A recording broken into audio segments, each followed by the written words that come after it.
my greatest pleasure that I'd like to introduce you to our keynote speaker, Melanie Einsiedler of the Women's Brain Project. Melanie Einsiedler is an ambassador of the Women's Brain Project. She designed, executed, and managed studies for drug testing at CRO. Currently, she's exploring the role of olfactory receptors in multiple sclerosis at the University of Basel.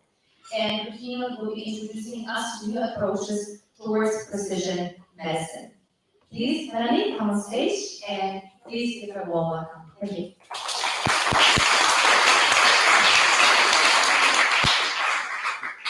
Thank you for the kind introduction. Today, Let's see. Wait. Okay. Let's.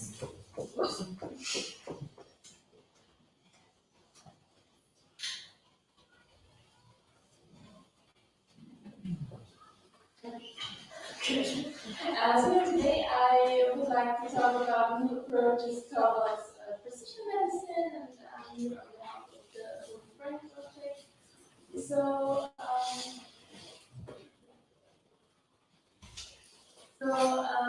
yeah, you all might know that the risk to acquire Alzheimer's disease increases with age. But do you also know what is the second highest risk factor? It's sex. So with a lifetime, the chances to acquire Alzheimer's increase if you are woman. And when I'm here to talk about sex, I mean a difference, biological difference, carrying an X or Y chromosome. And when I talk about gender, it's the state of being a male in relation to social and cultural, being a male or female in relation to social and cultural roles. So as I mentioned, women are more prone to acquire Alzheimer's disease, but it's not only for Alzheimer's disease, it's almost for all brain and mental diseases having sex bias. And for example, also multiple sclerosis, women are more affected by this disease, while men are more affected with stuttering and Parkinson's disease. So, but it's actually not only about the number, it's about the whole disease pathway. So there are sex and gender bias in the risk factors, also in the biomarker symptoms, progression, track response, and treatment adherence. So, for example, with Alzheimer's disease, the risk increases if you have a lower education, and usually in the past, women have a lower education, and if we check it on the symptoms, so usually men tend to be more aggressive if they have Alzheimer's disease. And all of these factors are important for prevention, diagnosis, treatment, and clinical trials. So the question is now, are sex and gender factors considered in medicine when we study disease and develop new treatment solutions? And the answer is no. So most of the biomedical research and care is done on the male body. So it starts already when the drugs are tested in animals. So most of the time male animals were used, and also in the past in clinical trials, women were less likely to be represented in phase 1 and phase 2 of the clinical trials. But the FDA now slowly changes these things. However, if we check on the report on 2001, 8 of 10 drugs were withdrawn from the market because they possessed a greater risk in women compared to men. And this resulted in waste and a lot of costs for the healthcare system. So that is also a positive example now. So this is Descovy. This is the drug against HIV. And this drug was only tested in male and transgender women, and the FDA has not approved this drug for women. So, the Women Brain Project is also would like to tackle this issue, not being aware of sex and gender differences in the healthcare system. And in the following, I would like to explain to you what we are doing.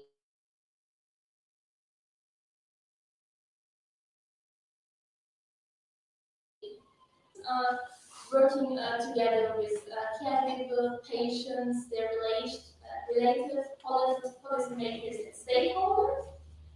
And our vision is to improve the state of medical treatment and drug development for brain and mental health through sex and gender factors analysis of engagement in precision medicine. So we do this through evidence. We have done a lot of scientific publications regarding sex and gender differences in brain and mental diseases. The Women Brain Project was founded in 2015, so we have also now a lot of expertise in this field. And we would like to create awareness not only in the organizations, but we would like also to create awareness of sex and gender differences for the lay public. And our bigger mission is to create a precision medicine institute for brain and mental diseases. And this institute will be preferably located in Switzerland.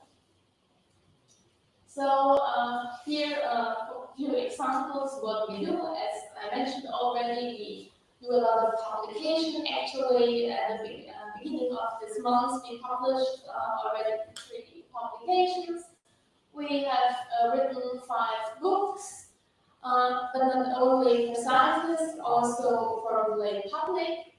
Then we organize events. So one is the Forum of Women's Brain and Mental Health. We did it already 3 times. And the next one will be at the end of 2021.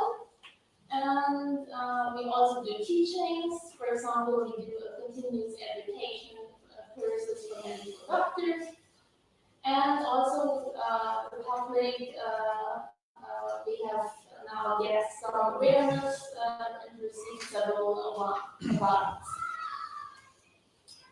And today I would like to briefly present to you 2 projects. So this is the project 1, and this was done together with Altoida. So and Altoida developed a medical application which collected digital biomarkers, and this application collected digital biomarkers in Alzheimer's disease. So actually the subjects of the studies were performing motor tasks and also augmented reality tasks. So from a motor task, they had a smartphone or their tablet, and then they were drawing a circle or tapping on the highlighted button here.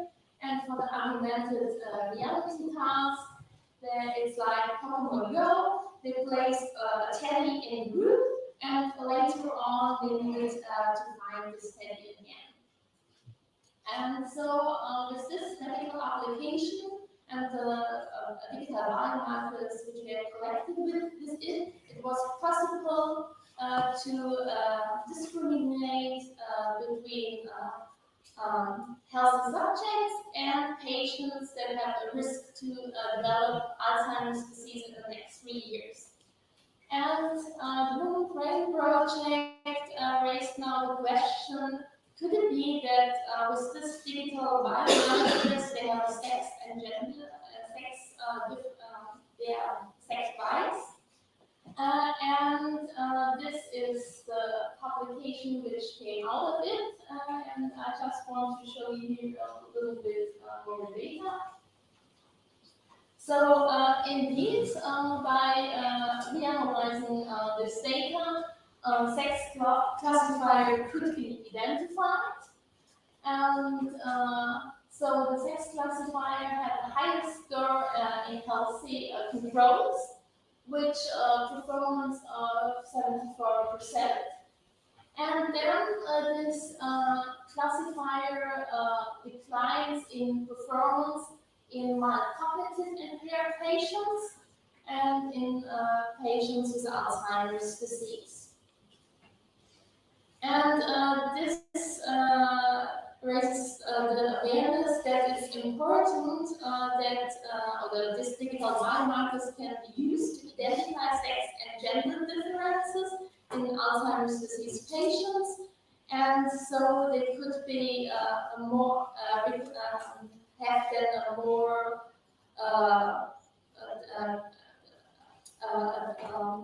more tailored drug development and treatment is possible with this. So, and here I also would like to briefly mention a book which is recently published about sex and gender bias in artificial intelligence. And if you are interested in the book, I have some flyers, and it's also on the team board, so there is a 30% discount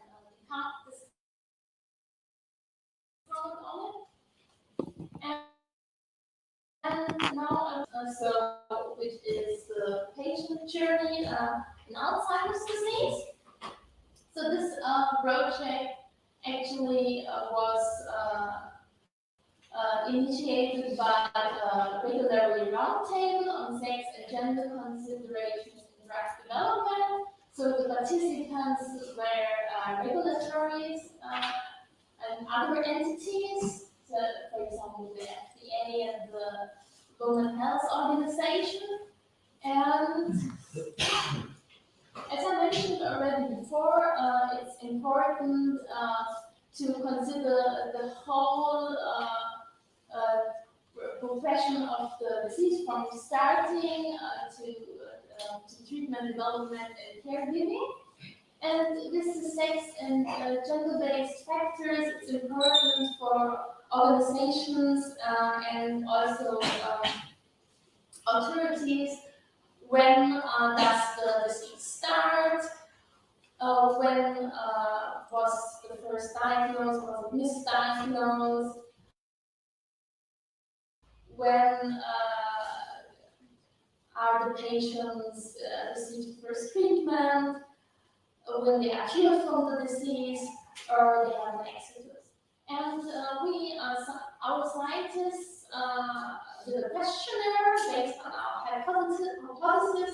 For example, we think that it might be that women often misdiagnosed in the beginning with depression, and so one question would be, for example, when they diagnosed correctly from the beginning.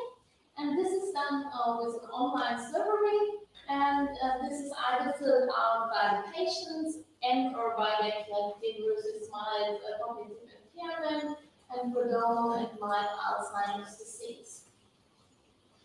And this study is ongoing. At the moment, we have participants enrolled from the US and Germany.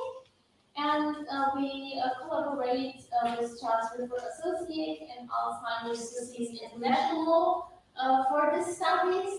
And our supporters are Lily and Novodis.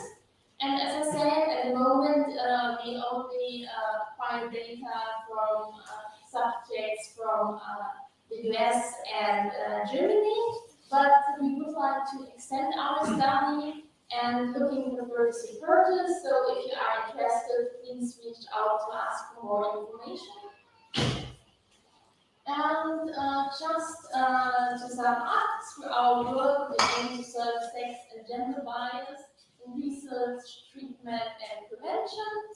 Our clear outcomes are increased drug efficiency, improved drug safety profiles, increase the therapy adherence and compliance, and reduce costs associated with failure of drugs. So the bigger aim is from show medicine to precision medicine and more sustainability. So here is our team. So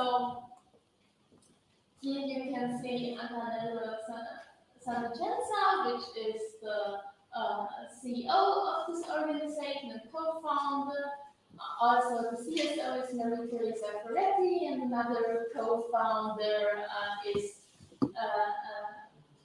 Anne-Marie Schumacher-Dimet. So actually, and a lot of other scientists are involved in the Women Brain Project, and I'm also happy to be part of it. And if you would like to follow and support us, you can do this of Instagram, Facebook, Twitter, and LinkedIn at Women's Brain Grow. And you also can send us an email via info@womensbrainproject.com. So yes, thanks a lot for your attention, and I'm also happy to answer your questions, and I will be also live here after during lunch if you don't want to ask something.